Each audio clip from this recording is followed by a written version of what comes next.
Okay, we're just waiting until we get a few more people in here, but I just asked a question of my spirit guides, and I wanted to know if Bryan Kohberger actually murdered these 4 young souls,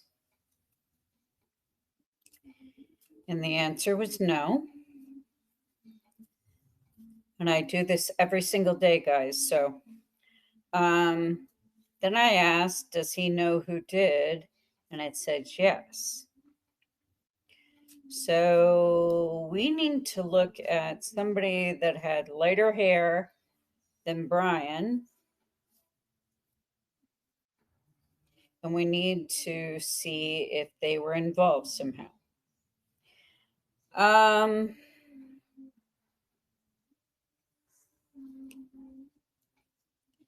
I think he knows something, and I think he's watching this, and I think he's helping.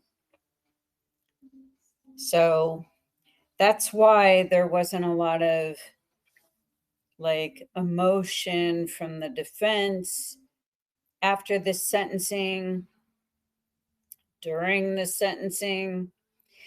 They knew what they were up against. They knew what they were going to hear. They knew what the judge was going to say. They knew what the victims' families were going to say. And I appreciate that, they needed to vent. They needed to air out their anger towards whoever did this. And Bryan Kohberger claimed that he did this. My psychic sense of this thing, and again, I'm psychic Carla Barron. I have been seen on various television series for a while now, but I actually coined the term psychic profiler. I worked on Court TV and True TV for over 7 years. I did commentary for them with whatever missing persons case was in the news at that point. And, we did 27 episodes of Haunting Evidence. I did the original pilot to Psychic Detectives. So I actually started that whole thing. Just from what I can see, he's been working with them. That's why there was no huge reaction from him. That's why he looked like he was, raising an eyebrow sometimes, because he knew the truth. No matter what they were saying, he knew the truth, and he just had to play along during this formal process. And that's what I had seen. All right, so part of my vision I had the other day, I actually had a vision during a dream. I was looking at the actual events that happened that night. And let me tell you for sure, this is someone that has lighter hair than him, than Bryan Kohberger. This is someone that knew the victims, and especially one of the victims, fairly well.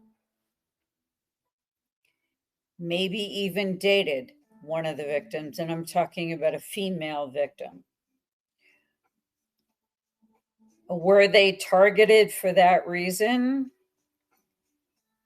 I think so. Were drugs involved? Maybe, but I don't think that was the main thrust of this thing. Honest to God, what I see is,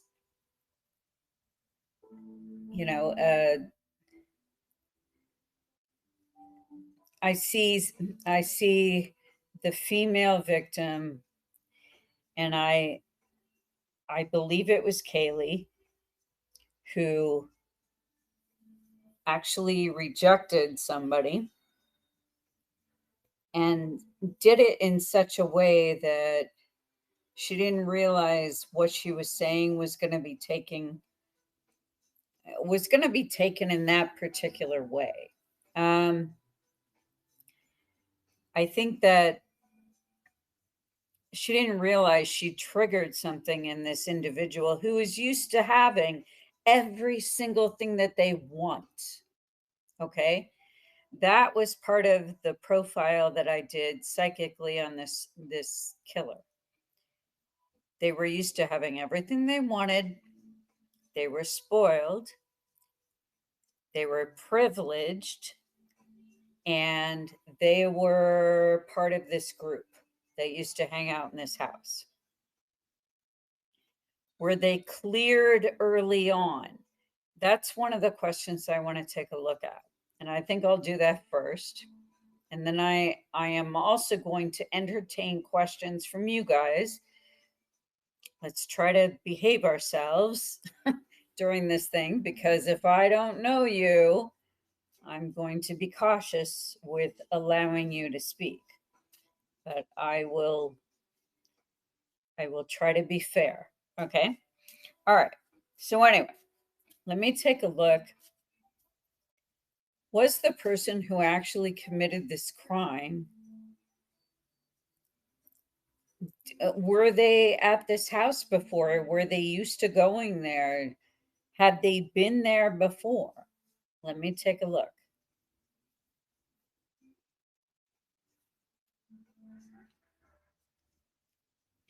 And I get a resounding yes, and I get that they were angry. So I think something happened. Let me just ask this.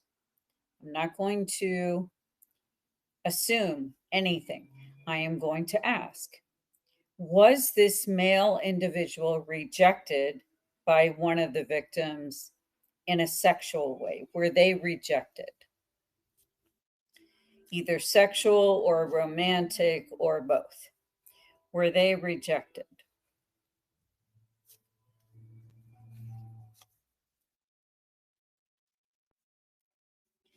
Did this happen? Again, I get a guy with lighter hair. I also get there was a girl with darker hair. Again, this is coming up. Not super dark, just brown hair. And it looks like she knows this person. She knows who he is. She's interacted with him. She may even be a friend of his. Was this person dating one of the victims that killed them? Let me look. Was this a person? Again, I get rejected, advance towards this person. Okay. So let me ask again. Was this person rejected when they offered to date them or date this individual that crossed over? One of the girls. Was this person fixated on one of the victims, the female victims, and they just couldn't accept being rejected?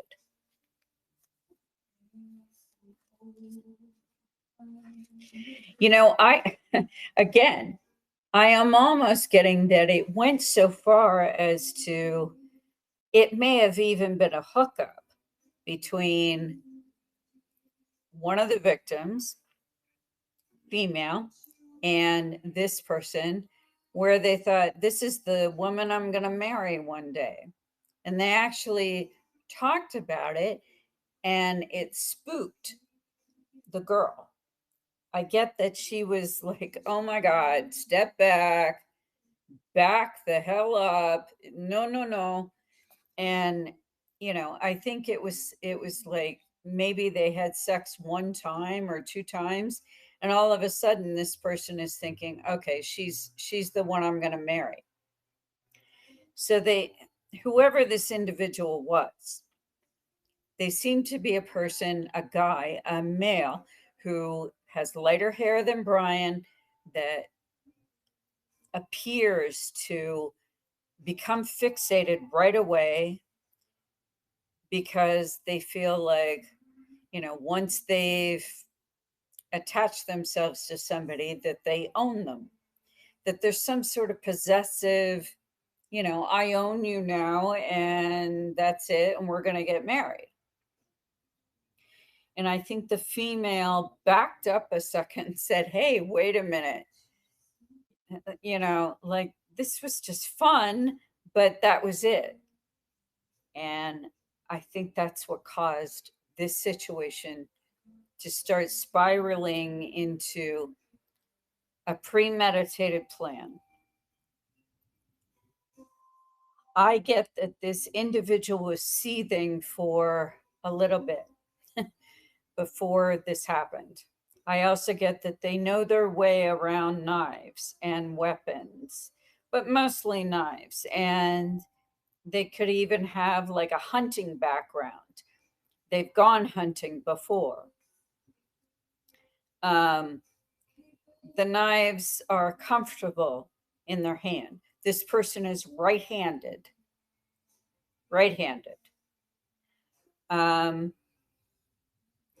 I'm sorry, but that sheath was absolutely planted there by law enforcement in order to move this thing along, because they couldn't find anything. So I think it was planted. I'm sorry. I just think it was. I'm going to ask again. Was the sheath planted at the murder scene next to one of the victims? Yes, absolutely yes. And if you guys know me, if you've been following me for a while or even had private sessions with me, I don't subscribe to conspiracy theories. I don't get on board with like all the UFO crowd, although I do believe we aren't the only life in the universe. I just don't participate. I don't have time. I don't have time to sit and do conspiracy theories about the friends or the roommates or whatever. I see what I see and I lock in on it. If I'm wrong, I'm wrong, but usually I'm not. And let's remind you that I have been invited, and actually asked to participate in high profile crime scenes with law enforcement, with FBI individuals, with CIA individuals. I would never say who they are because I just don't do that. But it's not like I haven't been on these crime scenes before. It's not like I haven't seen like crime scene photos where someone has blown their brains out with a gun and they left cleaning materials nearby for whoever found them. I mean, I understand the internet and their curiosity about crime scenes and what happens and how they can help. That's fine and that's great and that actually helps us. But and I'm saying us because, yes, I have been invited on these things. It's not just television, guys. The reason I was asked to do this is because my work was known. It was private, but it was known by those that produced series over at Court TV. And they knew some of the cases I had worked on. That's why I was asked to do hunting evidence. That's why I was asked to film the pilot for Psychic Detectives, because somebody over at HBO actually had worked with John Edward, the psychic, and they were producing a documentary about psychics working on crime scenes, psychic plus crime. And those two same individuals, same producers, contacted me and asked me if I would help them with a case I was working on at the time. It was Cindy's song. And I said yes. And, that's where it went. So it's not like I don't know what I'm talking about, guys. I'm not sitting here guessing or using tarot cards and like reading the tarot cards to you and their meanings. I'm not doing any of that.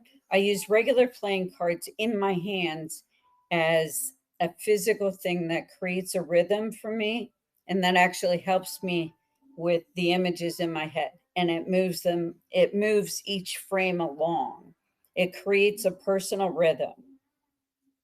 That's all these cards do. I don't get my answers from the cards. Okay. I don't see the visions of what I see from the cards. I'm actually shown certain things. Okay. I do believe there was a stun gun. I saw that in my dream the other day. I confirmed it. And I had to look at it from different angles to make sure that's what that was. That's what that flash was. That's what that fireworks sound was. I'm fairly certain. I don't get invited on these things by law enforcement so that they can get their 5 minutes on TV. I don't work on TV right now. So there would be no reason to involve me for that reason. But I have been known to see things long before they happen. Case in point, Natalie Holloway. I was in Aruba. I worked that on my own time for the entire summer after I was done filming in Aruba with El Diario and the local law enforcement there. I actually said something along the lines that no, we won't actually get Joran Vandersloot on that particular murder. But he's going to do this very same thing again with another girl. And it's going to take a couple years. I said this in the helicopter while we were filming. It's on the episode. Sure enough, 2 years later, that poor girl in Peru who just happened upon this guy and she was murdered. And they caught him for that. So that's how they got him. And the thing is that people think that this is some exact science. No, it is not. But I know how to ask the questions. I know how to proceed. I know how to make myself not sound like some sort of lunatic. I graduated valedictorian. I went to an accredited university. I could have done a lot of things with my life, but this was my calling. And I didn't see, I say things that I see. I really don't care what people think, but if you're not going to be polite and courteous with your responses on social media, you will be dismissed and you will be blocked. And I have no time for that. I do a lot of work here. I've devoted my life to this and other private sessions, and this is what I do. So if you don't respect it, if you don't like what I'm saying, if something about it disagrees with you, don't listen to it. It's fine. I will be perfectly fine and wake up the next morning without a single thought about you dismissing it. I don't care. I just know what I see. If I'm wrong, I will own up to it. If I'm wrong about what I see. And again, there have been a number of predictions I've made that have come true. The 2020 election, the morning of November 3rd, I said, I still see Biden taking this thing. Right or wrong, this is what I see. Sure enough, he won. And then all the chaos started. It doesn't matter what I personally think about any of this. I try to see the information as it's being shown to me. I try to interpret it after I see it. That's, you know, when working on crime scenes, that's the mistake many of these psychic detectives or so-called psychic detectives make. When I watch them work, they try to analyze and process the information that they're seeing right at the time they're seeing it. If I was teaching a class on this, some sort of master class, I would say, guys, just pack that in your basket, just pack that up.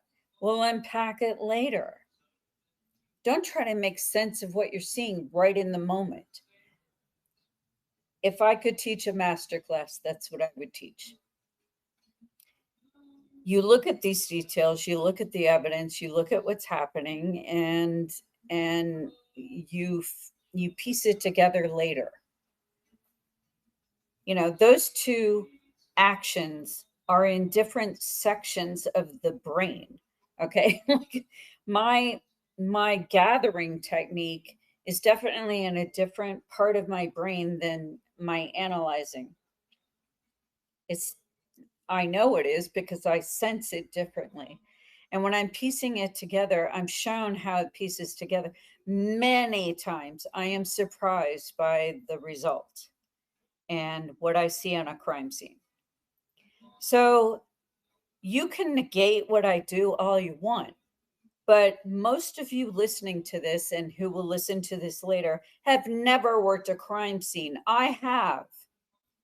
Okay. Even the prosecutors and the lawyers out there that claim this and that have never actually been on a crime scene or sat there with the evidence and worked with law enforcement, CIA, FBI. And these individuals have invited me in secretly because they're lost. They need help. And I try to help them. I don't charge for official cases. So it's not a money-making thing. I do not charge for these podcasts. In fact, I pay money to the service that uploads them. So I'm the one spending money on this. I pay for the blue check I have on here so people don't pretend to be me. There have been many that have tried to impersonate me. There's only one me, guys, and I know how this works. Most of the time, I do not, post about being angry or whatever. I just laugh at half the stuff that comes across. But you know what? The hate and the judgment and the calling names and whatever, it's just too much now. Just move along. Go somewhere else. Because I'm going to continue to see what I see. I am going to continue to be sought out by law enforcement, by families who have missing persons, who have murder cases, who have, unanswered questions about things that have gone on, by unsolved mysteries of a sort. They don't know what's going on. And I choose those privately now, which ones I take on an official basis. And then the other ones I still do as regular readings. And this is how this works. I'm not some idiot on the internet. I didn't even need the internet to I could quit the internet right now and I would still have enough work until the last moment I take a breath in this lifetime. Trust me. So I don't need the internet to make me famous or to make me known. All of my readings come by word of mouth, usually by someone else who has read with me, someone else who was recommended by me. So if you have something to say about whatever, just go somewhere else. I don't care. You'll be blocked if it's inappropriate, and that's the story. Okay, we're going to keep looking, but I just needed to say all the things about how this works. So talk to me about what you want to look at, various details. It's after the fact. And you know what? How many times have we seen a judgment come down in a court of law? I'm sorry, but the law isn't Bible to me. It never has been. The law enforcement, whatever, I mean, I take that with a grain of salt. I have worked with them long enough to say that. Sometimes it's about buying time. Sometimes it's about, them waiting, them needing to get something off their desk. It's it's rarely about doing the right thing and about the actual event. So let me let me just say that the reason I do this is not for the victims, it's for the truth. It's to discern whatever amount of truth I can get with the gifts that I have. Okay? Whatever that means to you. I'm not here to convert you into some sort of cult or to go after victims' families. Never once have I gone to a victim's family in a high profile case and said, "Hey, I see something about your dead family member." I have never done that. There's protocol. They contact me. This has been the way it's been since I began. They contact me for this. Law enforcement contacts me for this. Television series all across the world have contacted me. They want me to go to Japan. They want me to go to the UK. I have turned down so many television series in the past 5 years, I can't even tell you. And it's because it doesn't, I'm here to do the most that I can, and this is how I'm doing it now. Television is not the way to help most of the people, most of the cases, most of the victims, and to have some sort of enlightenment. So look, if this isn't your cup of tea, then stay off my page. Go somewhere else. Don't tell me I need to leave the internet, or I don't need you or the internet to be less successful or more successful. I'm fine. I will be just fine. I will have more work than you've ever thought of having. Trust me, if I go after these people the way they go after me, I'll destroy you in 2 seconds. I'm still a Scorpio, okay? I will destroy you. I will take what I know about you and I will destroy you in one sentence. So I'm not that person. I hold back. I observe, some sort of civility on the internet, or I try. And, that's how it is. So, anyway, I need to hear your questions. Go ahead and ask me whatever you need to ask me. Um, I, it's not that I can't accept that Bryan Kohberger has admitted to these crimes. In fact, I wasn't surprised at all. In fact, that was actually a smart move by the defense.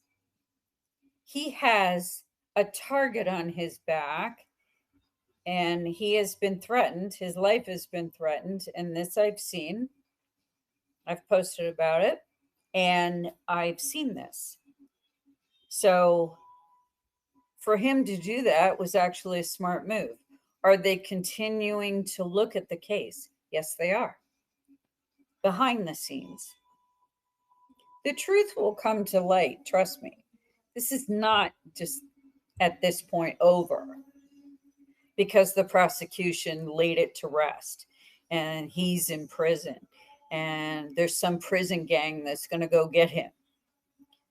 They have protected him. And they're well aware of the various threats that are going on. That's what I see. Um, you know, people wonder why someone like me, because I'm coming from a spiritual angle, why I look at this in such a black and white way, but I have to. This is why I'm the one invited on these crime scenes. I'm the one invited to, perhaps further along a case. And most of the time, I'm the one that's invited on a high profile case. It's because I don't I don't get emotional while I'm looking at details. If I feel connected to the victim, like I was with Natalie Holloway, I have to step back for a second. But that reaction usually happens after I'm done seeing what I have to see. I just need to take a personal moment and collect myself and then start over. But I've already seen the information I need to see.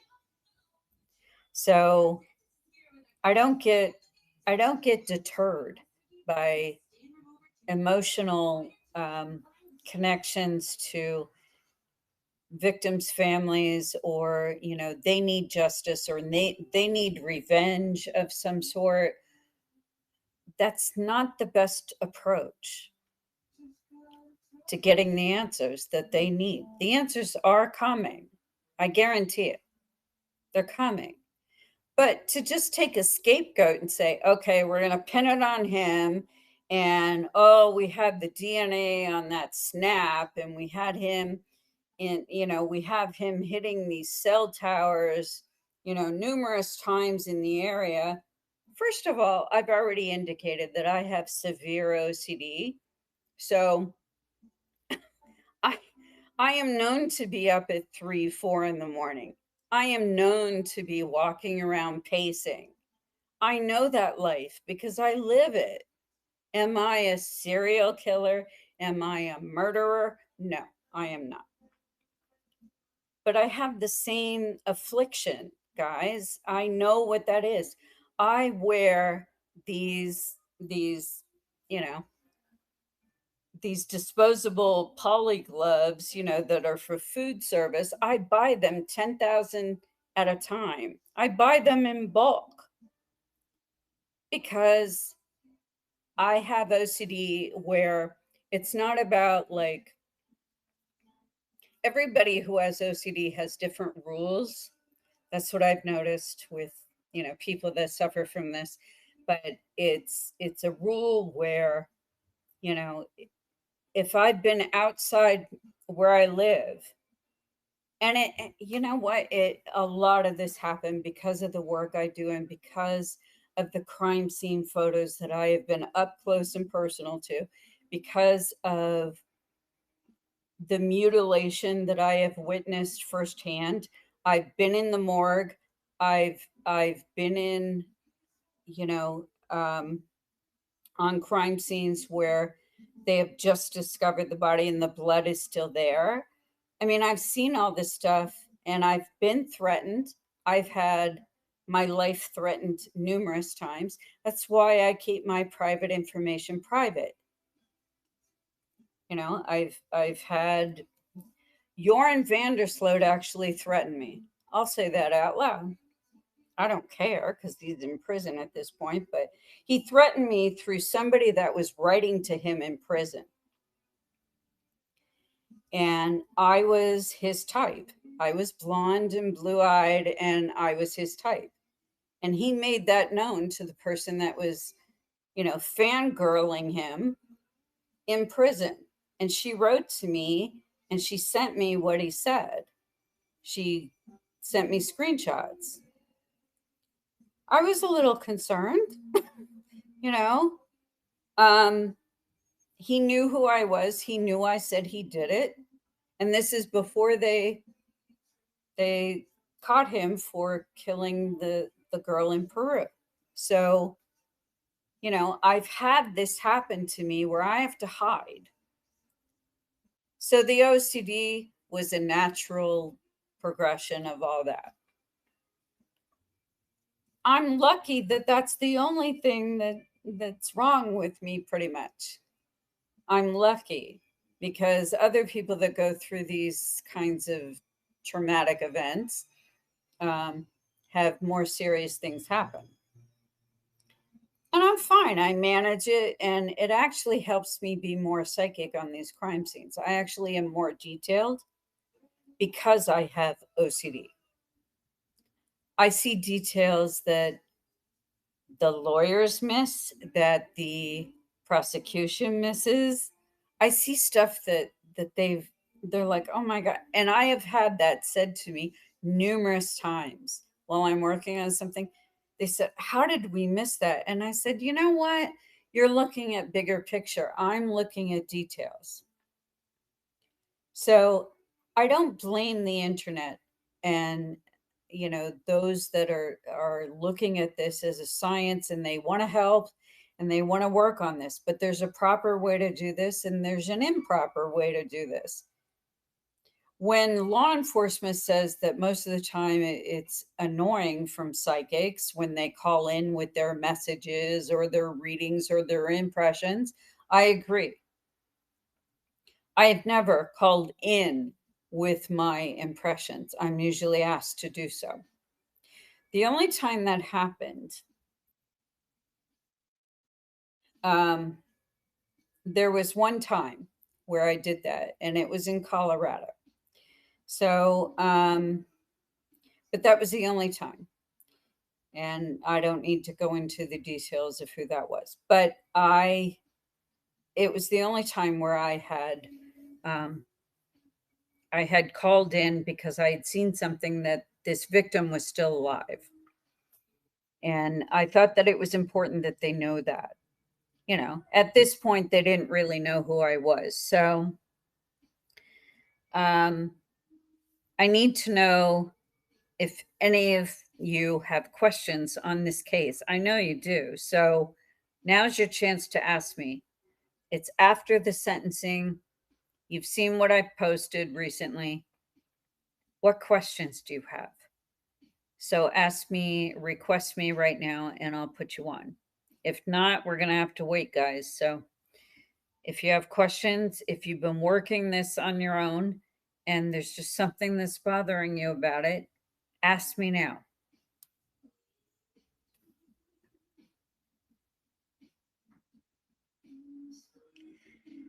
I am waiting for you to request. I'm surprised you guys aren't requesting because so many of you have opinions about what happened.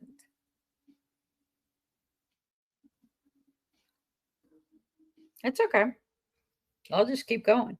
Um, but once I'm done with this, we'll leave it be until the next, breaking news in this story happens with Bryan Kohberger. So I'm not going to do another one of these about him until the next thing happens. The next piece of evidence comes forward. So this is it. This is going to be my last one on him. And I will do other ones based on whatever I feel at the moment, whether it's a spiritual type of reading or just some information I think you should know. um, I'll host other podcasts on that. So I can tell you for sure the guy has lighter hair than Bryan Kohberger. I can tell you for sure he's been in that house not once but a few times. I can also tell you that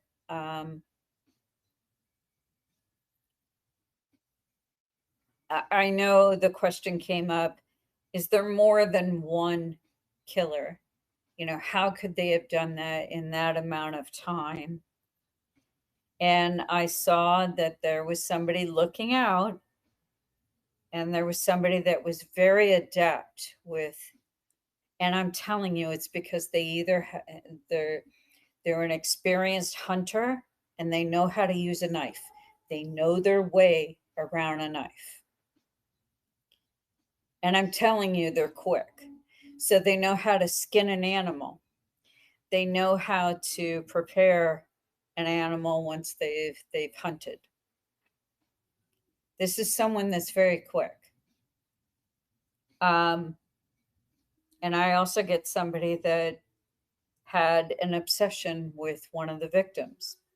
So there was a sexual component, but not a sexual assault, because they had already, from what I could see, they had already had some sort of physical encounter with the victim before. That's why the obsession began. If I had to say who it was, I'd say it was Kaylee, because that's who it looks like to me. And I said that in the very beginning, that I felt she was the target. Do I agree with how her family's coming after everybody? No, but everybody grieves in a different way. So, it's everybody has a different personality and a different prism through how they can filter a traumatic event like that, and a loss, and how to explain it to themselves, and how they go to sleep at night. And a lot of people may not agree with how her father has you know presented himself in the news and on commentary, every other day. But you know what? If that's what he needs to do to explain it to himself, then who are we to say that's wrong? I think there's a better way. It's not wrong, but there are better ways of getting the information that he needs. He needs to know who did this. He needs someone to pay for this. He needs someone to somehow explain to him why his daughter, his beloved daughter, is gone. So I get that, you know, and he needs to do it the way he needs to do it. But I'm not working on the victim's family's behest here.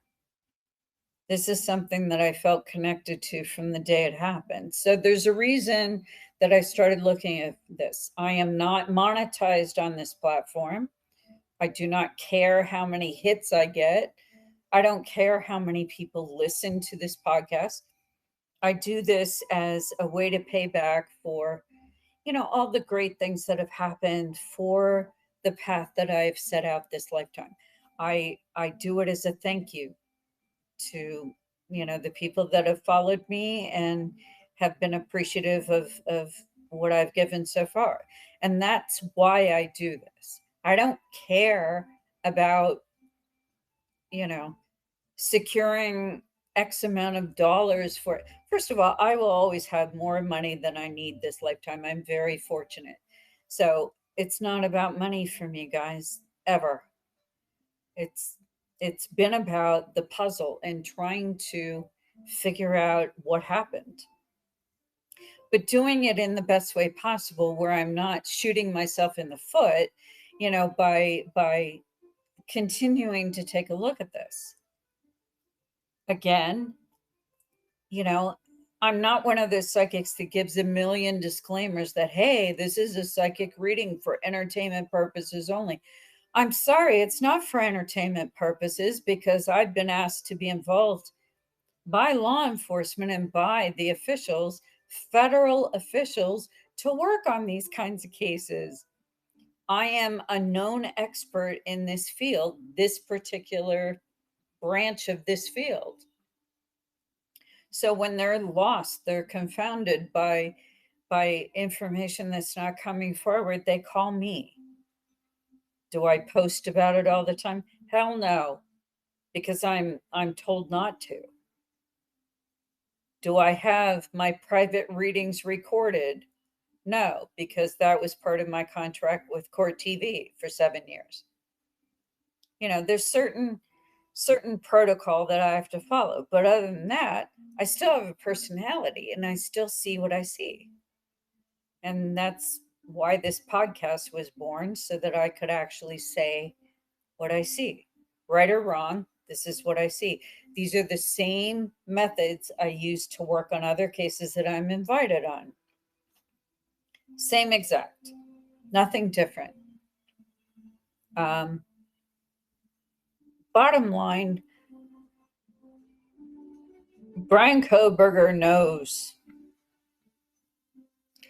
much more than he's saying. And he's being very smart to keep that under wraps because of these threats. Let's just suppose someone else did this.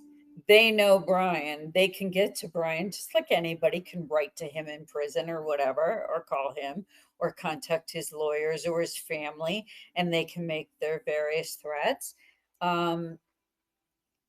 It's, let's just say someone else did this. They're a little angry that Bryan has been so, quiet about any details and anything. They don't know what he's saying to his attorneys. They don't know what he's saying to law enforcement. They don't know if he's working behind the scenes to uncover what they already did. They don't know because of the clandestine nature of how he's conducted himself. And I say that that was smart. In my mind, that was smart. There are other people that there are other cases where I've seen that they are guilty, and I say, look, I see that they're guilty of this crime. And they're Luigi, let's just say his first name, he actually committed that crime. Yes, he is guilty. And there was a better way to do that than taking the CEO out. There are better ways of arriving at the destination you want to arrive at. There are better ways of affecting change. So I do believe that Bryan Kohberger is aware. I think that he had access to some sort of police scanner. Yes. I think he is awkward and odd. Yes. Does he have OCD? Yes. And I have OCD, so I recognize one of my own. And, does that make him a murderer? No. And they're saying, oh, well, look at the evidence, look at what evidence? I haven't seen, look, I'll be the first one. If they show me undeniable evidence that Bryan Kohberger is Looney Tunes and he committed this crime and he was just pathological and psychotic and just in a rage, that's fine. But I psychically read people like this every single day. I I wouldn't be able to work full time doing what I do unless I was on my game, guys. When I look at him, oh, but just look at his eyes. His eyes. Yeah, he has intense eyes. So do I. I'm a Scorpio. Of course I have intense eyes. But there he's just trying to I could see that he was trying to control himself as much as possible because he knew from his defense team, he knew that he had to sit there and listen to whatever he had to listen to from the families, at the impact statements, he had to listen to it. And some of it was just, he had a slight reaction to. That's why his defense team and certain people on his defense team had a look on their face because they know more than we do, guys. They know more than we do. So let's just assume that's the case. Again, I don't follow conspiracy theories. I don't care. It has no bearing on my life or my happiness to follow a conspiracy theory or to prove that I'm right. I just know what I see. And I know that When I look at him and I look at his energy field, he did not do this. But I know he knows more than he's saying. Does he know who did it? I think he has a very good idea. Yes. And I think they've been following that thread the whole time. The prosecution just didn't want them to follow that until the end. That's what this is all about. Luigi, he's a beautiful boy, but that doesn't mean he didn't kill that man. He did. And he'll go through due process like all of them do. And I don't care how cute he is and how much a poster boy he is and what cause he was fighting for. There was a better way to do that. So we'll talk about that case when that comes up, but when that trial is about ready to start. But from the beginning, he did it. How he's going to get himself out of that, I don't know. But that's for a later podcast.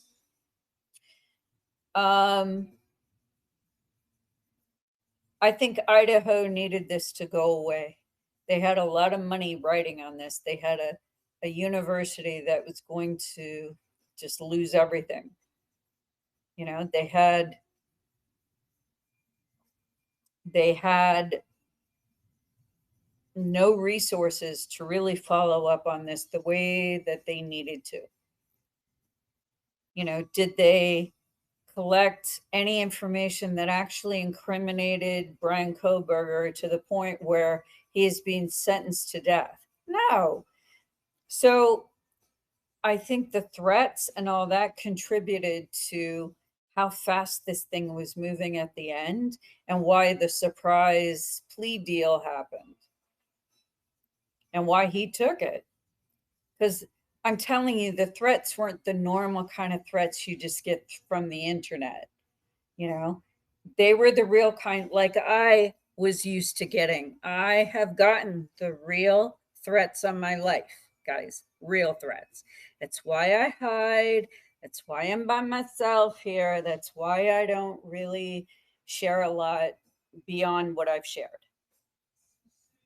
So I know the difference between a real threat and the internet kind. And I have worked with the FBI on my own cases where my life was threatened. And, I was one step short of being put into witness protection. So I know what that feels like. And I had that same sense about Bryan Kohberger. I think that he has been threatened in a very serious, very they're not joking kind of way. Are drugs involved? I think they are on the fringe of this. I don't think it's the reason the murder happened, though. I think it was personal, and I think it was targeted, and I think it was somebody that got rejected. And the other three souls were,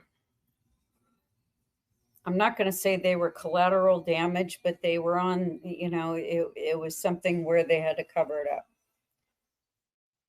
So I think, I think this was group karma. And that's another podcast for another time to explain what group karma is and why souls band together for something that's called group karma. 9/11 was a great example of group karma. Those souls all were threaded together and all decided to exit at the same point. There's there are reasons why these scenarios are set up before the lifetime begins, but that again is another podcast. Right now we're discussing after the sentencing. All right, so I'm waiting for any questions. Anybody have any questions about anything I've said? Maybe you need a little clarification. If not, I'll just end it here. But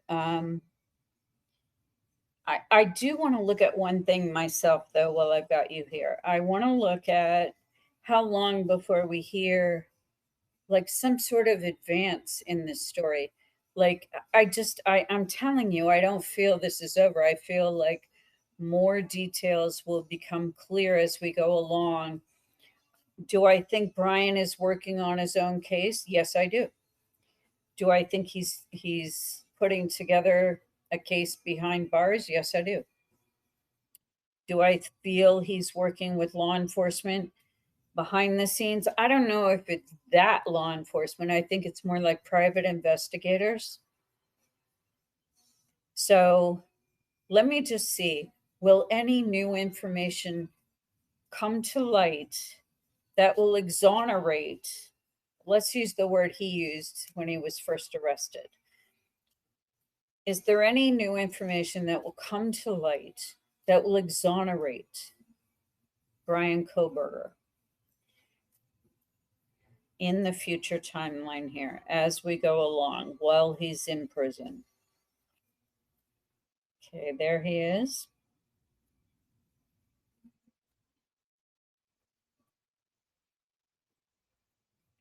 Okay.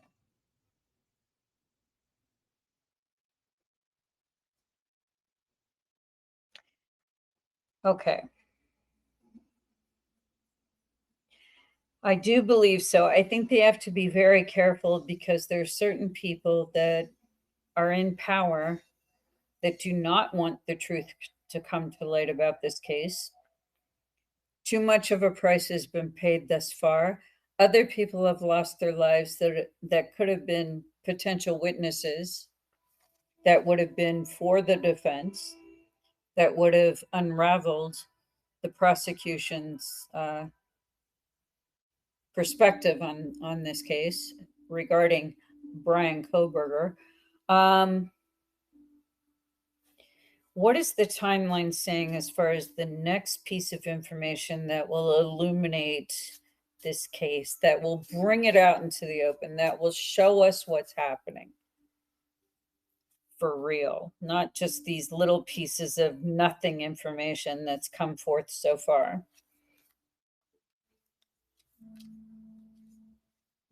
Okay.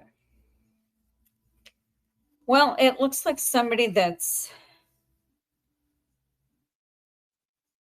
either a friend or a connection to the victims has more information that they don't even, I don't even think they realize is information that will further this investigation. Let me just see, what is the timeline on when we will hear this next? The next piece of the puzzle. Yeah, again, third time I'm seeing this. It's a friend that will come forward saying that they were sorry, but they were scared. They were afraid. They were so depressed about the whole thing and they just didn't. And I think it's somebody that's connected to this house. Are they going to come forward with a piece of the puzzle, like more of a piece of the puzzle that will exonerate? Let's just ask that. Will Bryan Kohberger ever be exonerated from this crime of murder? Okay.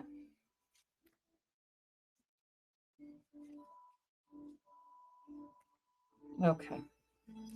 Again, a friend is going to come for. Okay, it's somebody that is around this house. It's a friend of the person. I think it's a friend of the person that actually committed the murders. I'm just going to say that out loud. It's a friend that's going to come forward. They've been worried, they've been angry, they don't know if what they know is going to be helpful. They don't, and this is the other thing, they don't know who exactly to tell. Do they tell the prosecution? Do they tell the defense? Who do they tell? They're having trust issues. Trust issues with which authority do they report this to? What they know about the person that they feel was involved in these murders because of something that was said to them. It's a friend of the person that did this, the male with the lighter hair than Bryan. This male has knowledge, possibly carnal knowledge, of one of the victims, and I feel it might be Kaylee. So it's someone she either dated before or hooked up with before. For her, it was just like, hey, that was nice, but I don't see a lifetime relationship here. You know, there may have been an indication when she was seeing him that he was um, a little bit off, like a little bit controlling, a little bit too possessive, a little bit too like trying to lock her down. And I that's the sense I get that she had from her side. And he was just like, nobody turns me down, bitch. And sorry for my language, but that's what I see his attitude is. And that just sat underneath the surface, brewing underneath the surface within this guy for a little bit before that tragic night. So, this is what I'm seeing. If law enforcement had asked me to work on this case, I would be saying this exact same thing to them.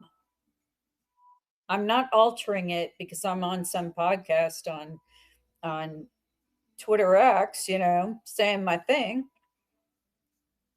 I'm not altering how I would say it. And they know that I'm going to say what I see, and you take what you can, you know, what you can use from what I'm being shown. And that's it. You know, again, not an exact science. If it's something you don't agree with, I'm okay with that. Just don't come on my page and do that. I don't go on your pages and do that on your page. I don't try to convince you to come over to my side and my belief. I don't care. I'm just doing this because it's my way of paying back for all the good things that have happened for me in this lifetime. So I try to be grateful for what I do have.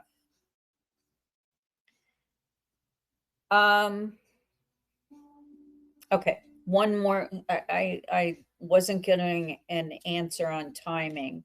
Let me just see. What is the timing on when we will hear some sort of something about a real piece of the puzzle that's coming forward, a real piece of that puzzle that's coming forward about the Idaho 4 killings? Will we know more? And if so, when? Okay. Yeah, again, it's this same guy that I'm seeing that had some sort of possessive obsession with the victim. And I think it's Kaylee. I'm going to ask, was it Kaylee Gonzalez? Was it Kaylee?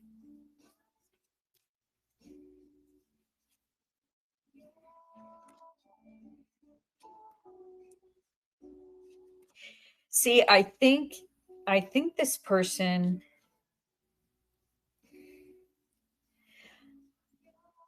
I think Bryan Kohberger, let me just make a statement here.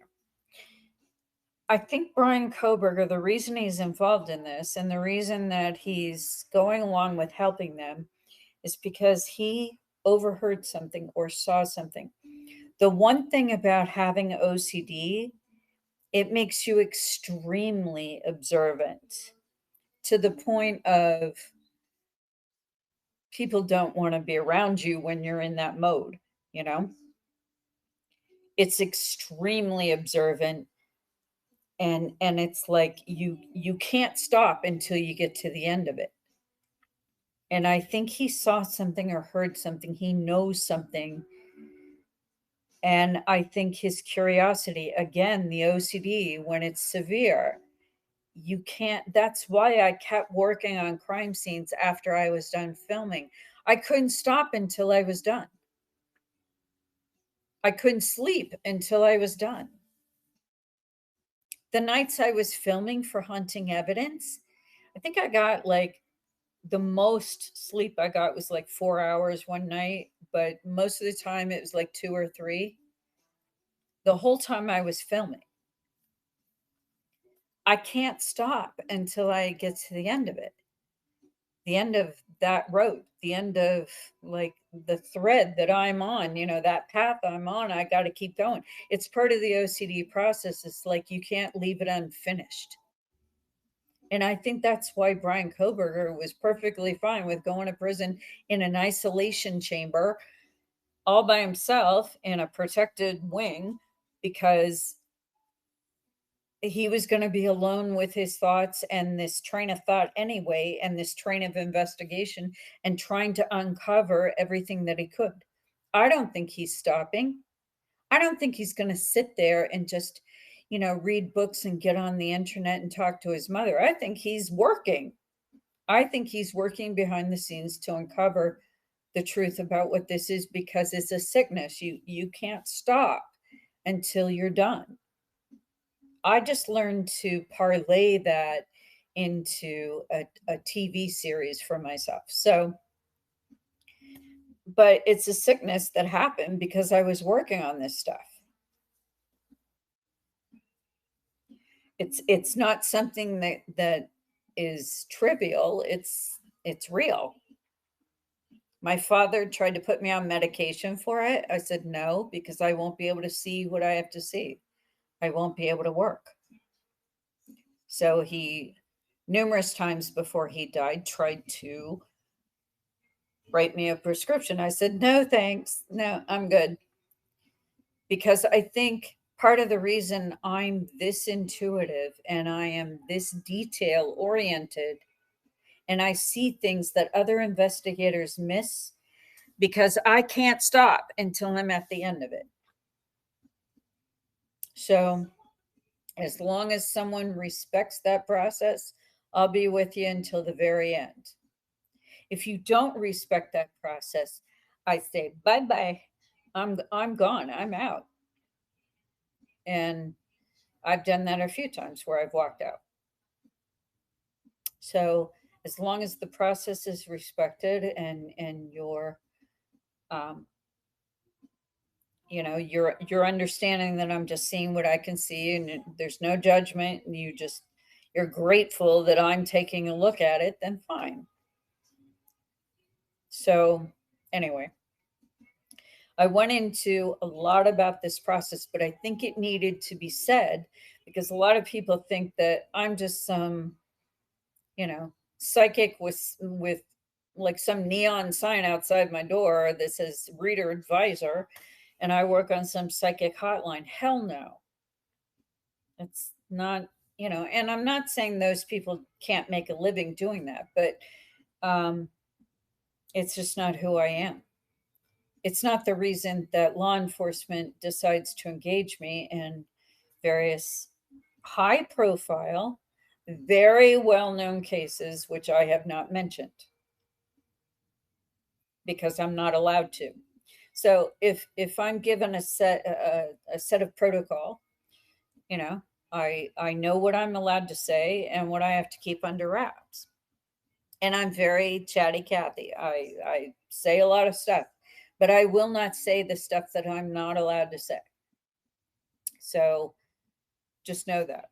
Anyway, I hope that some of this resonates with the people that are sitting there shaking their head at me going, why the hell is she still talking about Bryan Kohberger after he was sentenced, after he said he did it? He said he did it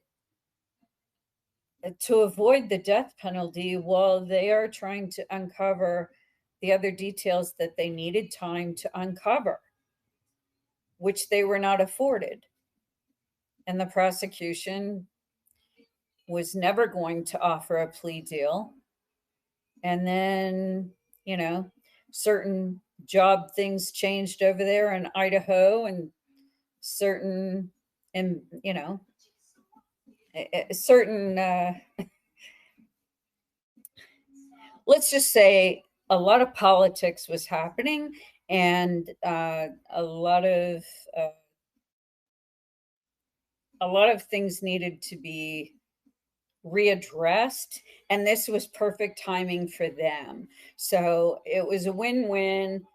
Bryan was escaping what was certain to be a death sentence, because there was no way he was going to get out of this where he wasn't having that happen.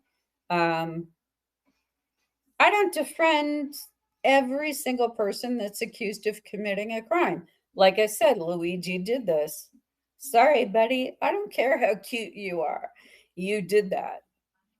And I don't care what your cause was, or whether you thought you were right, or you're the poster boy for the next Netflix series. But, I see what I see, and if it's wrong, I will admit it. I will say up front, yes, I was wrong. But in this case, I don't think I'm wrong, guys.